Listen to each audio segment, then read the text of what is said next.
Medicine, fresh water, shelter, all are desperately needed in Bangladesh right now, more than a week after a ferocious cyclone wiped out villages. Its military is heading up the relief effort and has accepted America's offer to help. U.S. Marines are on the ground, ships anchored just offshore, and 2 more ships on the way.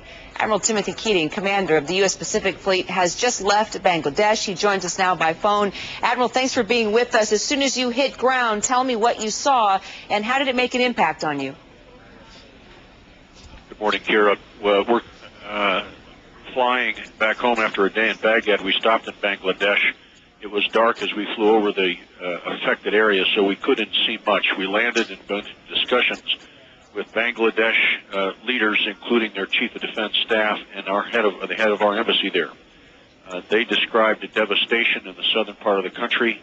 They described grievous injuries suffered by folks who weren't getting medical care. They described folks who were confronted with terrible problems of thirst and hunger. And we can help with all of those.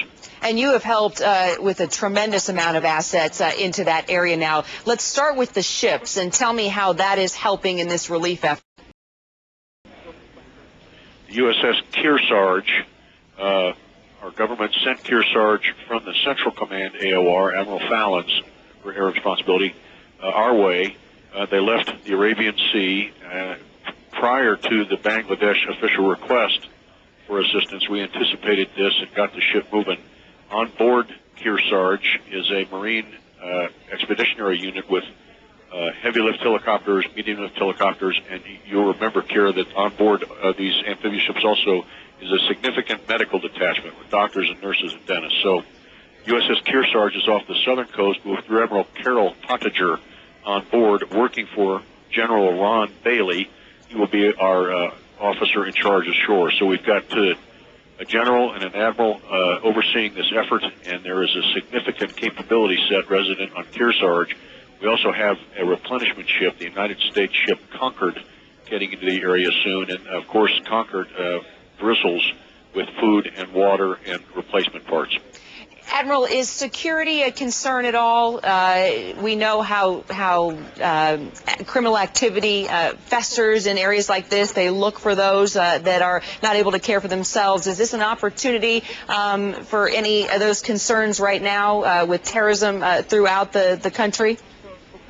This is a great question, Kira. Bangladesh is a predominantly Muslim country, and it's a moderate Muslim country. They have no more stomach for violent extremism than any of the rest of us. And so our team on the ground, our assessment team, been there for about 4 or 5 days, did a careful evaluation, found no need for concern for violent extremists. There is a criminal element. Those folks tend to come out, as you say, when times are tough, but the Marines will be fine. Finally, these medical teams, Admiral, it is pretty amazing to watch them work off these ships. Are they basically bringing the victims of that cyclone on board and treating them and helping to save lives? We already have reported the number of deaths that have already taken place. They can go either way, Kira. The teams will come ashore and do the assessment. Someone on the ship, of course, are hospital like facilities with emergency operating rooms of world class. So depending on the extent of the injury, we can helicopter or landing craft if the patient is not stable. Our medical folks, men and women, can get these patients out to the Kearsarge and can keep them there as long as necessary for recovery and then transport them back home, or conduct the medical treatment right there in the villages and in the fields in southern Bangladesh where the cyclone hit. Admiral Timothy Keating, commander of the U.S. Pacific Fleet. Sure appreciate your time, sir. Thanks, Kira. Happy Thanksgiving to you. Thank you.